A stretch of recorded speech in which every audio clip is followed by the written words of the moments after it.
Welcome back. It's an astronomer's delight at the moment. Not only is the sun piquing our interest, and we have missions about to be launched to Mars, but if you look to the heavens next Thursday night, you might be in for a bit of a show. 4 basketball-sized meteors are heading towards Earth and are going to give us quite a shower of sparks.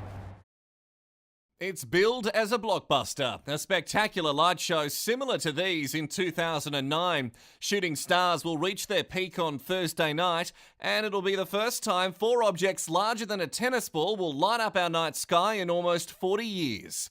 Experts are telling people not to worry if you have cloudy skies. You can always log on to Twitter and follow the countless hashtags as people post their stunning pictures. Twitter will be especially handy if you live in the middle of a city where light pollution will all but rule out any sightings for you. The Earth usually ploughs through a swarm of dusty particles shed by a passing comet every year. The many particles, some no bigger than a grain of sand, collide with our atmosphere at more than 200,000 kilometres an hour. This Thursday, at least, the origin of these rocks is unclear. Some scientists are hoping at least one of the objects will make landfall to give a rare glimpse into the workings of our solar system, and just maybe their origin. Never fear though, seems like this won't be happening. Scott Major, 5 News. We're just waiting for Captain Green to arrive at the Irwin Room at the Mercure Hotel. While we're waiting, let's take a look at the controversial backstory behind this Captain Green. Born Philip Paul Green in 1983 in Newport, a small town on the Montana-Washington state border, he led a quiet childhood and joined the Marine Corps straight out of high school. He rose to the rank of captain quicker than normal, and following a nuclear accident in Kwandu 6 months ago, just 6 days ago, Philip Green was dishonourably discharged. The US has remained tight-lipped on the circumstances surrounding Captain Green's dismissal, only confirming that he killed 5 civilians who were suffering from radiation poisoning. But after a lifetime of professional disciplined silence, Philip Green is anything but tight-lipped. His lips are flapping. In the last 6 days, Philip Green has vociferously championed arguments against many major mining projects around the world, taking a special interest in Western Australia's iron ore and Queensland's coal seam gas projects. According to his PR firm, his determination to see those projects terminated is the reason he's decided to move here. And Captain Green has arrived now. Katie. Yes, Ryan, Captain Green is with me. Thank you for your time this evening. Good evening, Katie. Thanks for having me. Captain, what has motivated your move to Australia? Well, Katie, the world is in chaos and it's our duty to restore order. While the Australian government distracts you with its internal fighting, it's hiding the truth about the future of this planet. The truth amounts to nothing less than a question of freedom or death. In proportion to the magnitude of the subject, it ought to be the freedom to know the truth.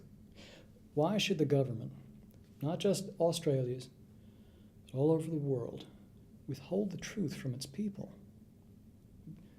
Why should the governments make all the decisions and leave the people to muddle through the panic that will inevitably ensue? We must demand the truth from those in positions of power, those that we elected there, because we trusted that they would make a difference. We must protest. We must rally until our voice is heard. It's only in this way that we can hope to arrive at the truth and make those in government fulfill the great responsibility which we have bestowed upon them. So, Captain, what has changed for you? Katie, since my discharge from the Marine Corps, I have decided that I should not keep back my opinions at such a time, and although I may give offense to those wrapped in copious amounts of cotton wool, I consider my cause to be just, my sentiments to be shared. For if I do not speak up, then I am as guilty as those in government. So we are apt to shut our eyes against a painful truth and listen to the song of the party line until it transforms us into nothing more than mindless automatons. Are we disposed to be of the number of those who see all, but do not act? Captain, we've heard all sorts of stories about your discharge. What's the truth? Well, remember, Katie, that there are 2 sides to every story, and you have not heard me speak about what happened 6 months ago in Kwandu. However, tonight I will tell you what happened. Truth, as only I witnessed. I was alone in the Kwandu capital on July 6.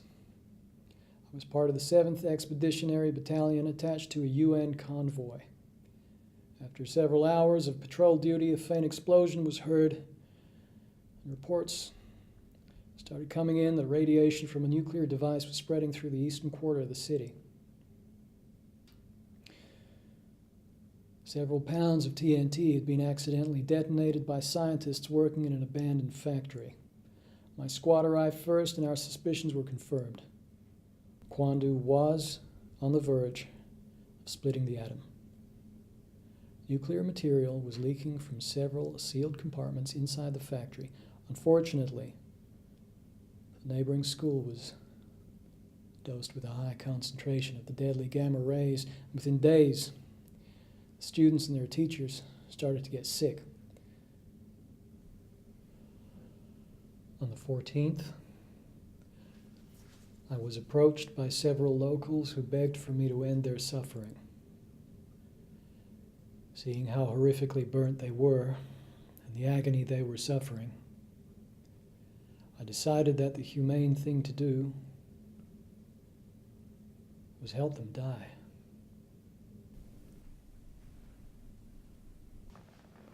There are sacred obligations of conscience from which no one has the power to release us and which we must fulfill, even if it costs us our or others their lives.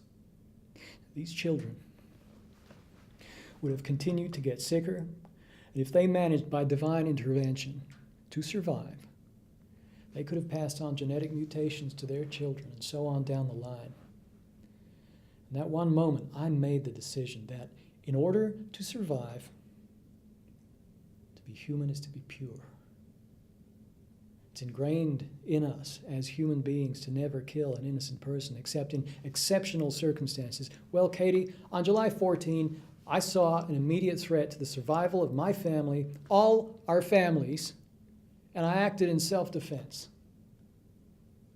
That is the truth of 6 months ago. The reason why the Marine Corps made me a scapegoat for defending my family. Judge me on my actions now that you know the truth. In hindsight, do you regret what you did? For my part, whatever anguish of spirit it may cost, I am willing to know the whole truth, to know the worst and to provide for it. I have but one lamp by which my feet are guided, and that is the lamp of experience. I know of no way of judging the future but by the past. If we wish to be free, if we mean to preserve those privileges for which we know we deserve, we must stand up for what we believe in. We must defend what we know to be righteous. Through manipulation and control, the governments of the world tell us that we are weak, unable to cope with the truth. When shall we be stronger? Will it be in the next week? In the next decade? Will it be when we are all wasted by the storm of solar radiation that is coming?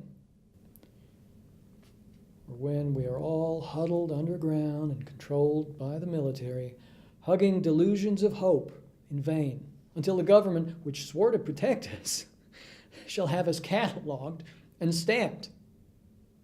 We are not weak. And if we make a proper use of the means which God has placed in our power, 7 billion people inhabit this earth, powered by resources which we have exploited for far too long. This Western Australian government has signed the death warrant for your Kimberley region, allowing strip mining to begin in the north of this beautiful state and out to sea, hounding the ocean floor for tons of oil and gas. Likewise in the east, the Queensland government has struck the death knell for the Great Barrier Reef with the coal projects and expansive Gladstone Harbour dredging, not to mention the coal seam gas projects across much of the state's great farming land. The next great world battle is not to the strong alone, nor the most technical. It is to the vigilant, the active, the brave. The next battle will be fought online by computers, remote control. But it will cost humanity its greatest asset, planet Earth. There is no retreat from this conflict that is coming, but submission or death. Our chains are forged. Peace lovers may cry, peace, peace, but there is no peace. The war has already begun. The next strike will be to our core. Do you believe that life is so dear, or peace is so sweet as to be purchased at the price of chains and slavery?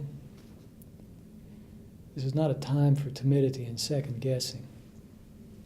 We cannot afford to doubt ourselves. We must reject the impure and cast it out. Captain, we've run out of time, but thank you for your honesty and also for your time this evening. Thank you, Katie, for letting me speak and not cutting me off every minute like other networks. Since his discharge, Captain Green has stirred up quite a controversy with these views. We made the editorial decision to let him speak so that you could make up your own mind. And after tonight's interview, I think you can be assured we're going to be hearing a lot. In the meantime, let's take a break and come back with our other stories, including the story of the fire in Brisbane South.